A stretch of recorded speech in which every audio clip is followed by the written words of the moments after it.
Bismillah. Assalamualaikum warahmatullahi wabarakatuh.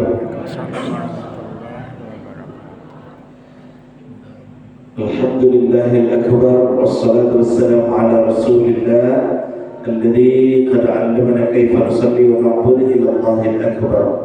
Asyhadu an la ilaha illallah wahdahu la syarika lah wa asyhadu anna Muhammadan abduhu wa rasuluh sallallahu alaihi wasallam ala nabiyyi ba'da. Allahumma salli wa sallim ala Muhammadin wa ala alihi wa sahbihi ajma'in. Bapak pengurus beserta jajaran kepengurusan beliau yang sangat kita hormati, Bapak Ibu, para tokoh masyarakat, tokoh agama, guru-guru kita, imam kita yang kita muliakan, Bapak-bapak, ibu-ibu yang dirahmati dan dimuliakan oleh Allah Subhanahu wa taala. Syukur alhamdulillah kita ucapkan kehadiran Allah, salawat dan salam semoga tetap tercurah kepada baginda Rasulullah Muhammad sallallahu alaihi wasallam. Allahumma salli ala Muhammad wa ala ali Muhammad. Allahumma bika amsayna, Allahumma bika asbahna, bika amsayna, wa bika nahya, wa bika namut, wa ilaika nusyur. Duhai Allah, bersamamu kami pagi ini, kami harap tetap bersamamu sampai sore nanti. Bersamamu hidup dan mati kami. Kepadamu kami kembali, amin ya rabbal alamin. Baik Bapak Ibu, kajian sholat kita terakhir kita sampai bahas sholat tahajud. Yuk Ibu, dan sholat tahajud yang mengantarkan kita pada status sebagai seorang hamba. Lalu kemudian hasilnya insya Allah sesuai dengan janji Allah Subhanahu wa taala dan Rasulnya, tahajud nanti itu akan menyelesaikan urusan dunia. Kebiasaan kita bertahajud, menjaga tahajud kita itu akan menyelesaikan urusan dunia.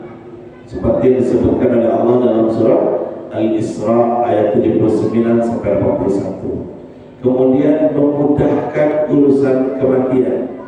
Seperti yang disebutkan oleh Allah di dalam hadis oleh Rasulullah SAW dalam hadis riwayat At-Tirmizi, dan bahkan mengindahkan, membuat indah urusan kematian itu seperti yang disebutkan di dalam surah Al-Fajr 4 ayat terakhir dan surah Al-Furqan ayat 63 sampai 65-nya, dan bahkan memberikan nikmat pada kehidupan terakhir kita di akhirat ya, dengan diberikan surganya seperti yang disebutkan dalam surah Az-Zariyat ayat 15 sampai 17.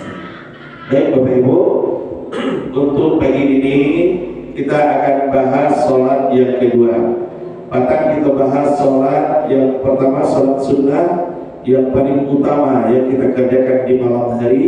Sekarang kita bahas sholat sunnah yang paling utama yang dikerjakan di siang hari. Apa sholat sunnahnya Pak Ibu? Sholat duha. Kita akan bahas sholat duha. Nah, sholat duha itu, sholat duha untuk agunanya Pak Ibu. Apa fadilah?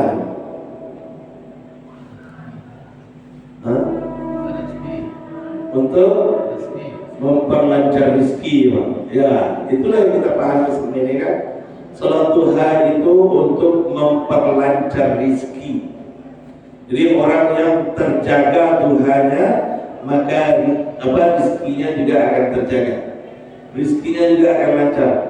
Begitu yang disebutkan kemudian dalam sabda Rasulullah SAW. Benar itu Bapak Ibu. Tapi kita harus pilih dulu duha yang mana.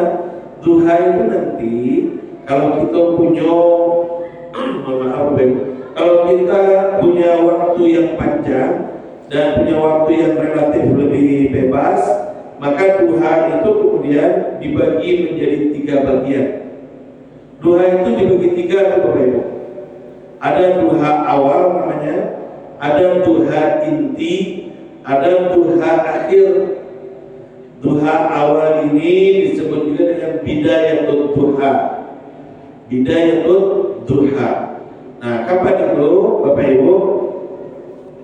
Setelah sholat subuh, ini kan kita baru saja selesai menunaikan sholat subuh. Waktu ini Bapak Ibu, ini disebut dengan waktu yang terlarang sholat min awqatin duha.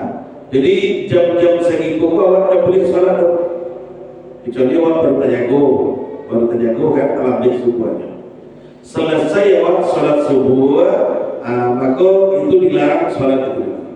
Tidak ada sholat setelah sholat subuh kecuali sholat qadha subuh yang dibenarkan oleh Imam Asy-Syafi'i.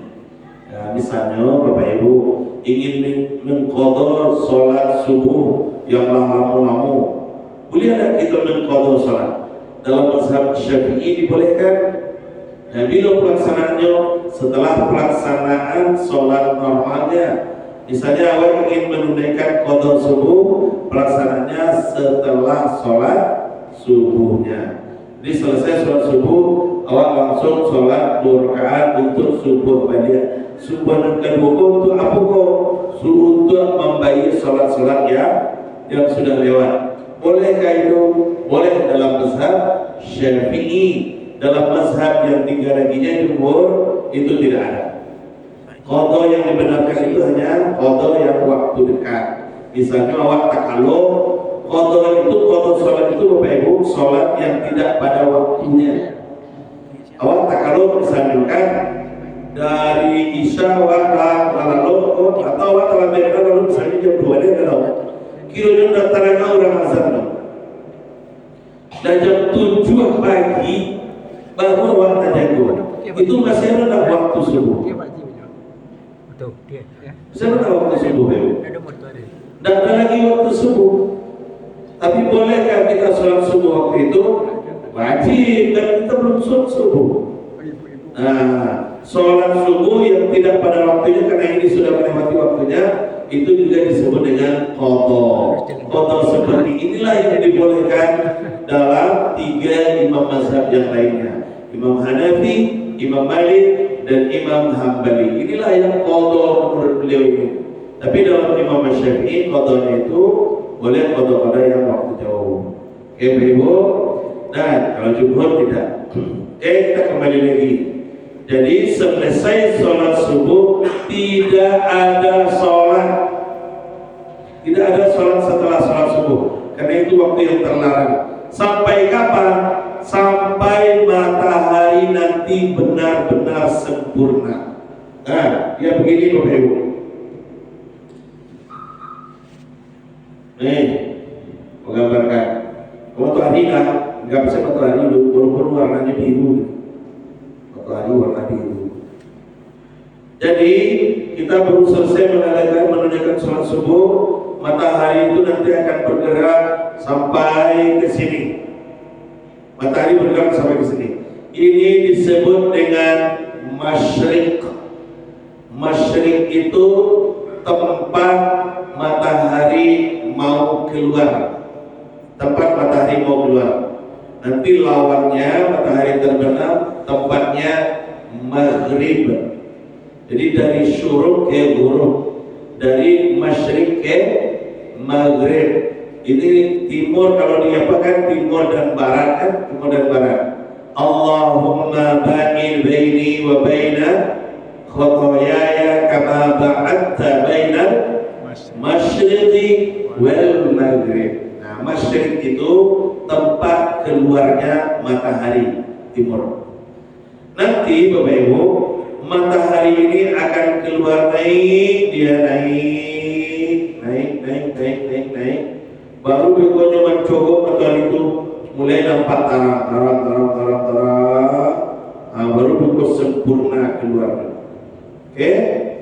Proses naik ini disebut dengan syuruk. Ini disebut dengan syuruk. Ini waktu dari matahari subuh sampai ke sini ini dilarang sholat. dari masyrik dalam proses syuruk ini dilarang sholat. Kalau di sini disebut dengan waktu isyraq. Ada waktu isyraq? Waktu syuruk. Waktu syuruk ada. Waktu syuruk itu syuruk Bapak Ibu. Nah, jadi kan 621 tuh.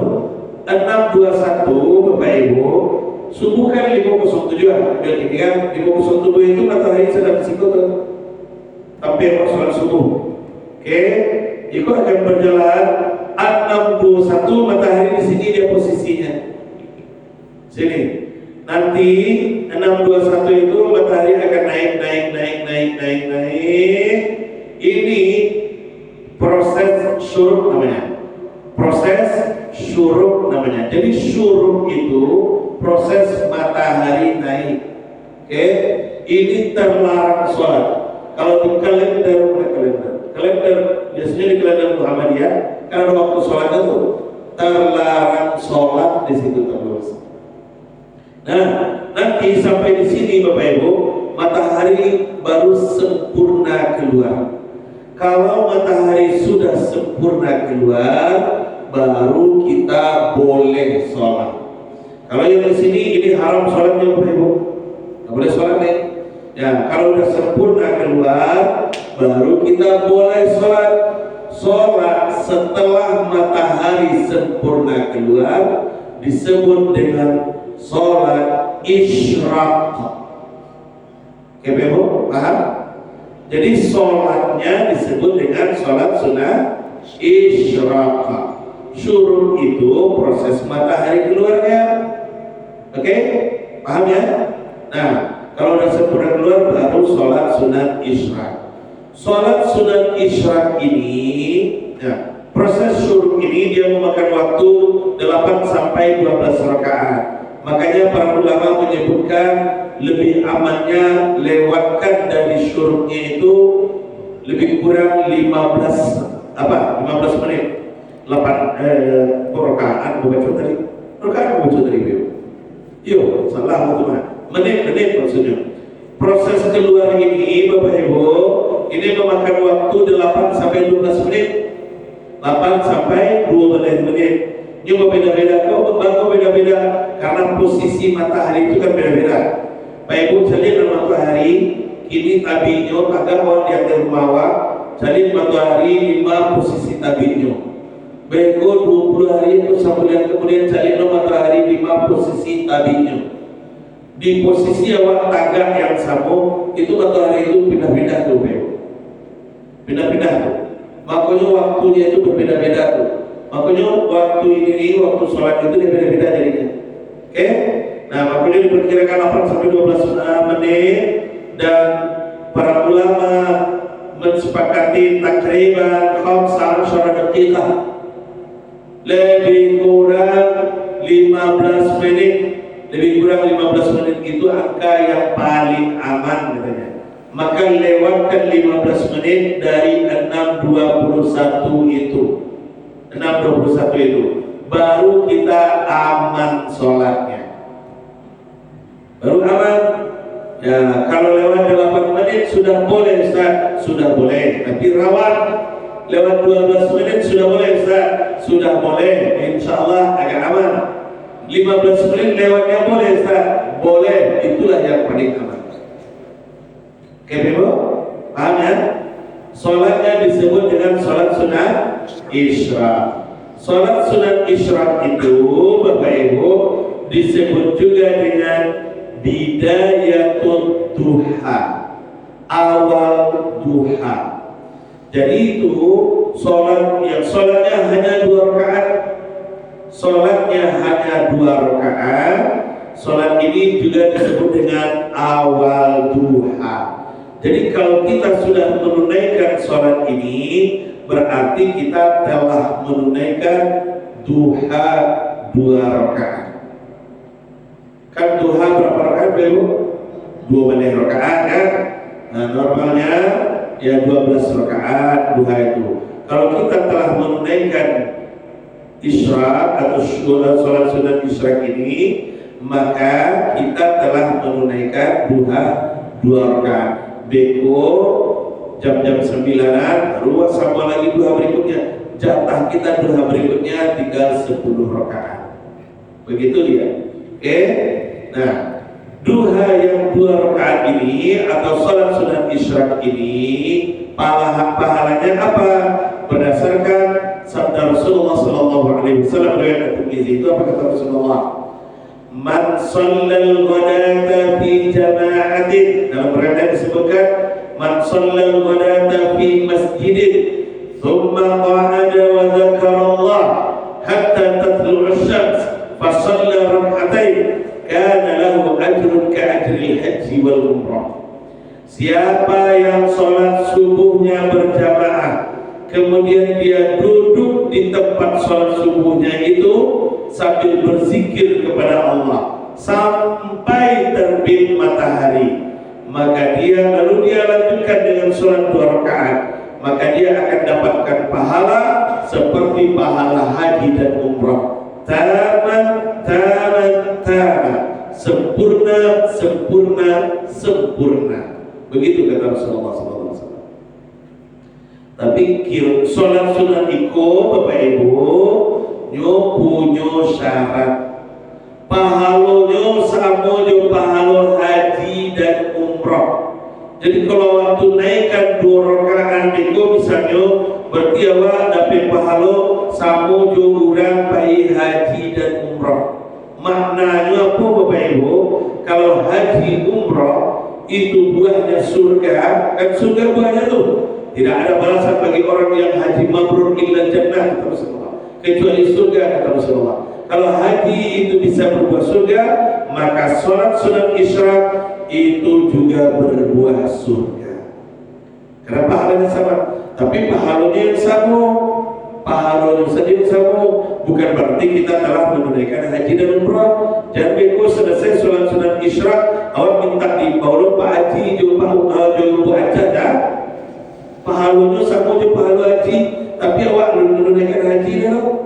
Kalau ingin dibawa Pak Haji, Bu Haja, maka baik ke Makkah. Nah, gitu caranya. Jangankan baik haji, baik umrah saja dibawa Bu Haja, dibawa haji, gitu kan? Nah, Bu Haja tuh. Haji, tarik haji, ya? Tuh, lah jadi Pak Haji. Nah, itu dia. Kebaik haji itu artinya pengunjung. Nah, pahalanya sama dengan haji. Itu besarnya pahala Bapak Ibu. Orang 40 juta, 100 juta untuk pergi haji, bersabuk nyawa, mengorbankan tenaga, mengorbankan keluarga. Kita hanya mengorbankan waktu sebentar, lalu kemudian sholat 2 rakaat, pahalanya sama dengan mereka. Mereka dapat itu Bapak Ibu. Kalau waktu itu tuh tidak perlu apa ini haji, Ustaz. Oh perlu, kalau mampu, baik haji dan umrah itu wajib. Haji dan umrah itu wajib Bapak Ibu. Ya bagi orang yang mampu kan. Berarti mulhajjah wal umrah lillah harus disempurnakan. Bapak Ibu. Walillahi 'alan nasi hajjul bait man istata'a ilaihi sabila. Menunaikan haji itu wajib. Nah, gitu dia. Pahalanya sama. Tapi dia ada syaratnya. Apa syaratnya? Sholat subuhnya mesti berjamaah. Jadi kalau sholat subuh tidak berjamaah, itu tidak bisa. Kalau sholat subuhnya tidak berjamaah, berarti dia tidak dapat, putus dia. Sholat subuhnya berjamaah. Terus yang kedua apa? Tsumma qa'ada, lalu duduk di tempat sholat subuhnya itu. Bahasa Rasul itu qa'ada. Duduk itu bahasa Arabnya ada 2. Ada qa'ada, ada jalasa. Kalau qa'ada duduknya bebas, kalau jalasa duduknya ditentukan. Kalau silakan duduk, tafaddal ijlis misalnya kan. Nah itu tapi duduknya ditentukan tuh. Silakan duduk, duduknya di siku Pak. Itu dia. Kalau bahasa Inggrisnya apa? Sit down please. Nah, sit down please. Nah, tapi kalau qa'ada, tafaddal uq'ud, silakan duduk. Nah, itu sampai duduknya bebas. Bahasa Inggrisnya apa? Take a seat please. Bahasa Inggrisnya take a seat Tuh, take a seat please bahasa Inggris. Kalau sit down please itu tempat duduknya disiapkan. Kepada Ustaz dipersilakan mengambil tempat. Nah, ini disiapkan tempatnya. Kepada Bapak Ibu dipersilakan duduk. Bebas tuh memilih dinding tapi bersandar atau tonggang tapi bersandar, boleh Bapak Ibu. Ya, tapi kalau bahasa Rasul itu maka duduknya di tempat waktu sholat subuh tadi. Sekarang bahasanya kok ada man shallal ghadata fi jama'atin thumma qa'ada. Siapa yang sholat subuh berjamaah lalu kemudian dia duduk di tempat sholat subuhnya itu. Nah, di dalam riwayat lain man shallal ghadata fi masjidin. Siapa yang sholat subuhnya di masjid thumma qa'ada, kemudian duduk di tempat sholatnya itu di wilayah masjidnya itu. Makanya bebas Bapak Ibu. Bebas, mau bersandar ke dinding yang mulia, mau bersandar ke tonggang mulia, mau duduk batselo mulia, mau duduk maunju mulia, ngantuk serayam pun mulia Bapak Ibu. Nah, apa yang kita lakukan selama duduk itu? Wa dzakarallah, sambil berzikir kepada Allah. Apa bentuk zikirnya? Kalau zikir dalam bentuk ucapan itu baca subhanallah walhamdulillah wa la ilaha illallah wallahu akbar. 4 kalimat zikir utama. Subhanallah walhamdulillah wa la ilaha illallah wallahu akbar. 4 ini kalimat zikir utama nih. Kalau seandainya enggak, selain itu boleh Ustaz baca Al-Qur'an. Baca Al-Qur'an itu bagian dari zikir. Karena Al-Qur'an itu adalah zikir. Inna nahnu nazzalna dzikra. Kami turunkan ini alat zikir untukmu Al-Qur'an.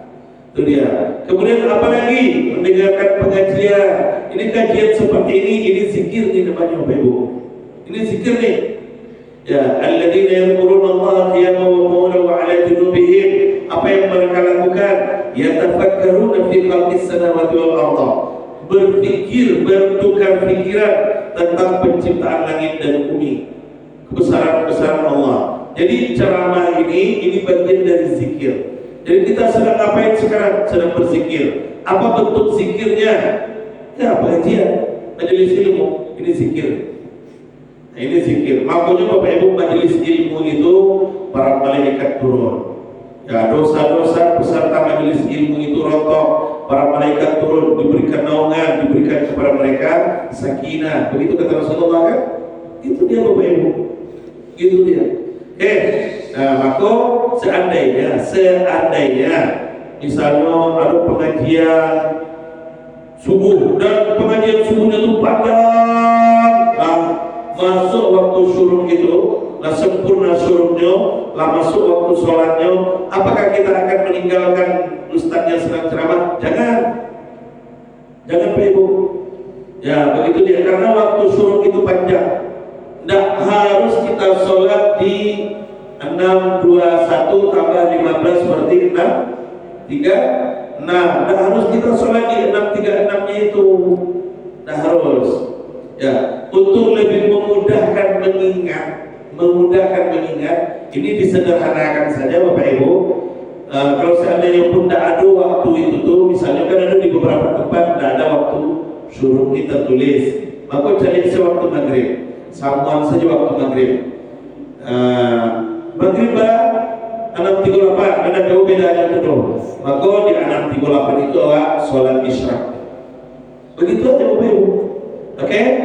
Nah, jadi sholat subuh berjamaah, lalu kemudian kita ikuti rangkaiannya, duduk di tempat sholat subuhnya sambil berzikir kepada Allah dengan dalam bentuk zikir yang kita bisa sampai terbit matahari sempurna 6:21 tambah 15 menit 6:36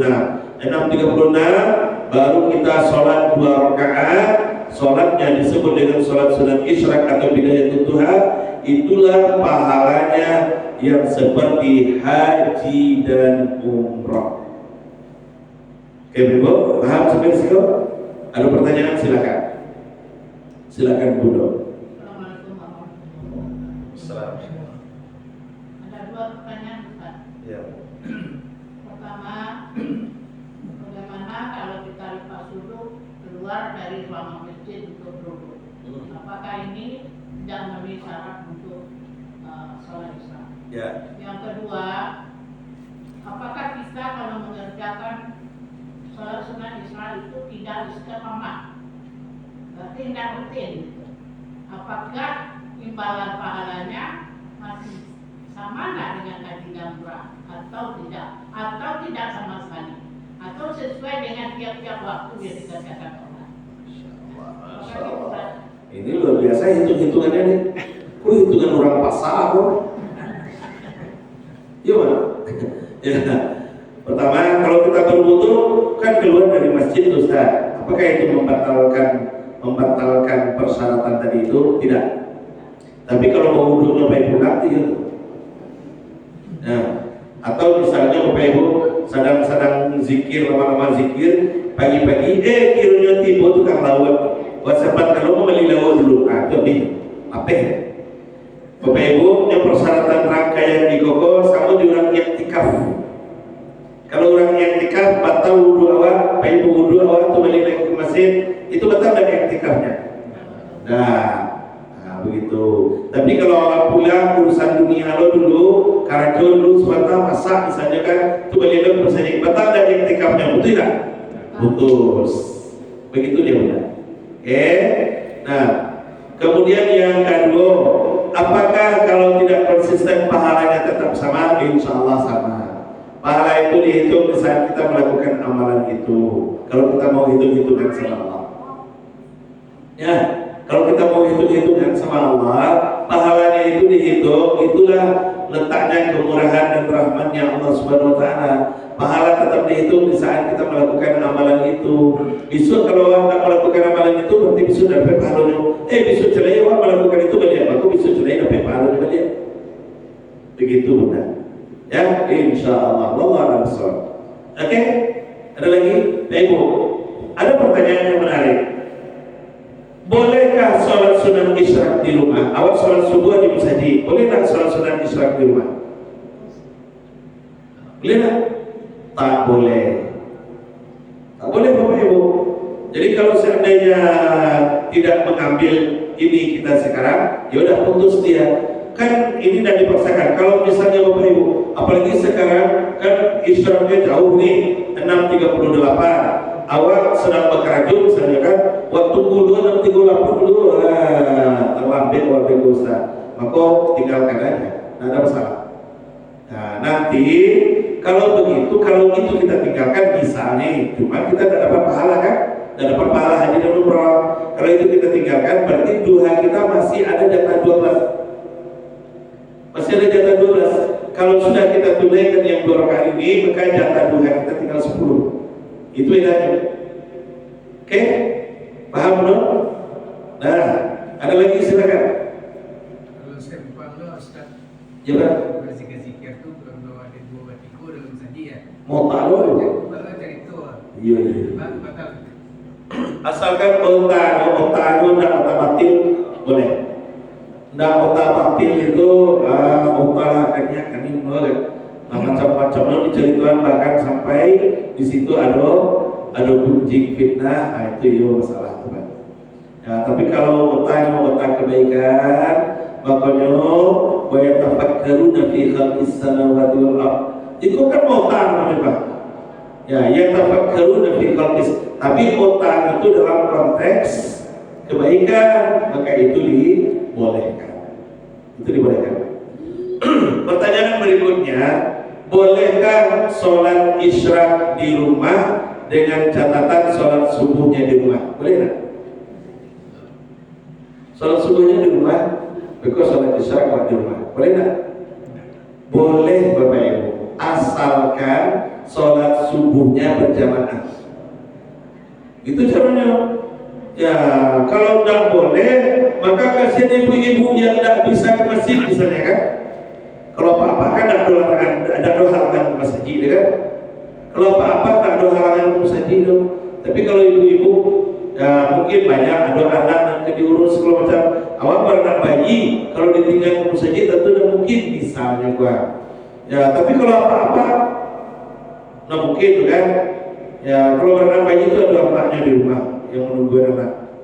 Apa punya heran Bapak Ibu, ada apa-apa yang mengantarkan saji ketika orang azannya balik pulang balik itu agak payah mau berpikir kalau ibu-ibu yang mengantarkan anak kan ada gini tuh fenomenanya tuh. Kalau ibu-ibu yang mengantarkan anak ke musaji, orang sedang azan di musaji, tapi beliau kok pulang balik, anak disuruh masuk masjid, beliau pulang balik. Tuh aku masih bisa berpikir normal tuh.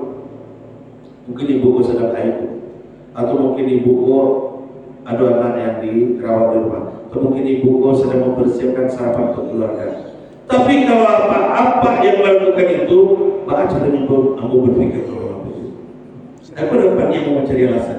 Bahawa berbaik sangka ke beliau. Apa aku kok dikejar datang bulan? Ya. Nyontai anaknya ke musaji, Bapak Ibu, anak disuruh masuk musaji, kurang sedang azan, beliau kok balik pulang. Ada enggak apa-apaan betul itu? Ada dua. Tapi di Sikoko kan ada kan? Nah, dua di dua tuh. Kalau di Sikoko juga masuk sendiri. Hanya di dua tuh. Balik beliau, apa berpikir Bapak Ibu saudara? Awak berpikir normal. Nah, kalau ibu-ibu mungkin sedang datang bulan, kalau apa-apa datang matahari, benar. Ada, itu dia. Jadi ampun bolehnya. Tapi kalau ibu-ibu misal ibu-ibu terhalang ke masjid, maka bolehkah sholat berjamaah di rumah? Boleh. Untuk ibu-ibu ya, untuk papa kamu saji berjamaah aja di rumahnya. Papa tuh sholatnya ke masjid. Kalau ada apa-apa yang sholatnya di rumah tanpa alasan syar'i, itu apa-apa solehah tuh. Ya. Oh, jadi imam ibu-ibu ayo. Tapi mulia kalau Bapak Ibu, sedekah sholat namanya. Apa selesai sholat subuh, ibu tunggu aja di rumah dulu. Ibu tunggu di rumah. Soalnya Pak, aku sholat subuh di rumah. Terus imamnya sholat subuh di rumah. Apa tiba di rumah menjadi imam bagi ibu? Padahal sholat subuh jadi makmum di masjid Pak. Tiba di rumah menjadi imam bagi ibu. Bolehkah itu? Boleh. Boleh itu Bapak Ibu. Itu sedekah sholat namanya. Itu boleh tuh. Ya, sedekah sholat. Nah, beko yang itu apa namanya? Kan ibu sholat berjamaah atau apa baik masjid, lalu kemudian ibu di rumah jagoan anak gadi hawa. Nah, yuk kita sholat subuh lah berjamaah di rumah. Buat di rumah itu misalnya musallal bait, tempat khusus sholat kan? Tempat khusus sholat. Nah, sholat subuh di situ. Selesai sholat subuh, aku zikir-zikir, baca Al-Quran. Sampai bila Ustaz? Sampai tabi matahari.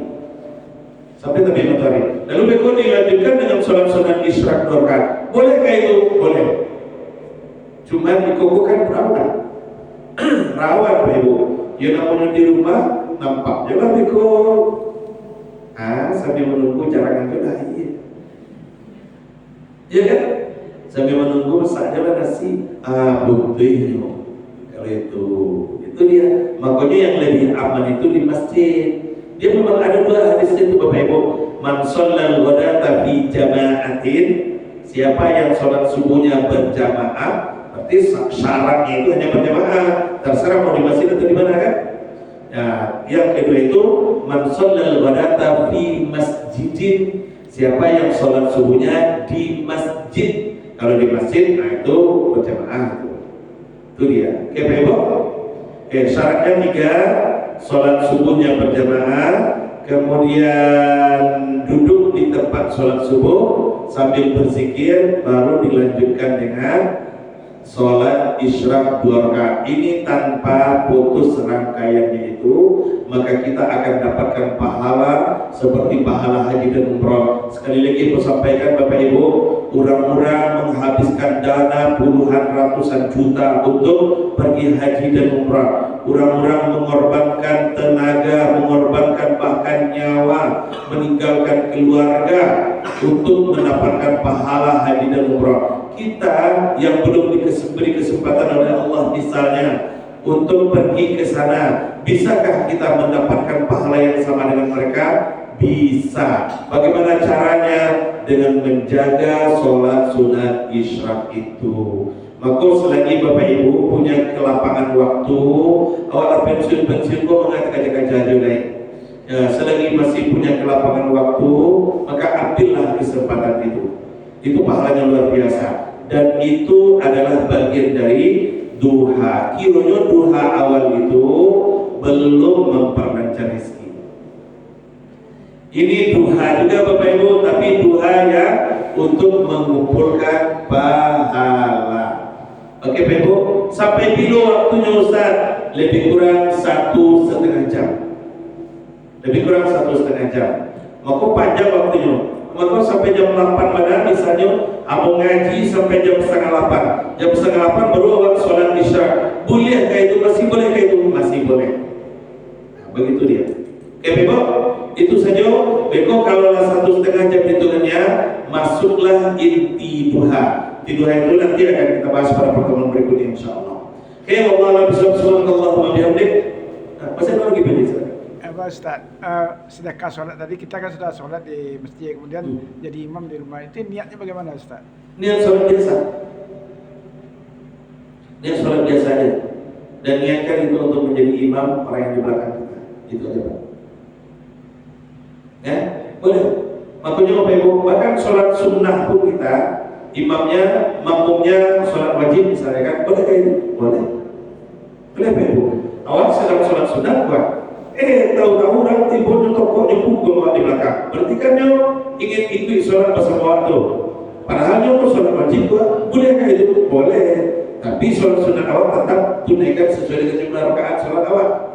Kalau sholat sunat 2 rakaat, kurang pun sholat zuhur, misalnya kan itu talabih, misalnya kan awal selesai sholat zuhur, sholat ba'diyah zuhur, sedang sholat sunat ba'diyah zuhur 2 rakaat, misalnya kan tiba-tiba orang tokok awal dari belakang.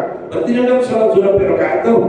Udah, sholat aja kita sesuai dengan ubah aja niatnya dalam sholat itu untuk menjadi imam bagi dia. Nah kita lanjut sholat, selesaikan sholat kita, dan dia nanti menyempurnakan kekurangan rakaatnya. Pahalanya sama, berjamaah. Begitu Pak. Allah Akbar. Ya Bapak Ibu, cukup. Masih ada lagi? Bolehkah salat duha berjamaah? Bolehkah sholat duha berjamaah? Tak ada syariat berjamaah. Untuk sholat duha tak ada syariat berjamaah Pak. Tapi kalau sholat tahajud itu ada dalilnya.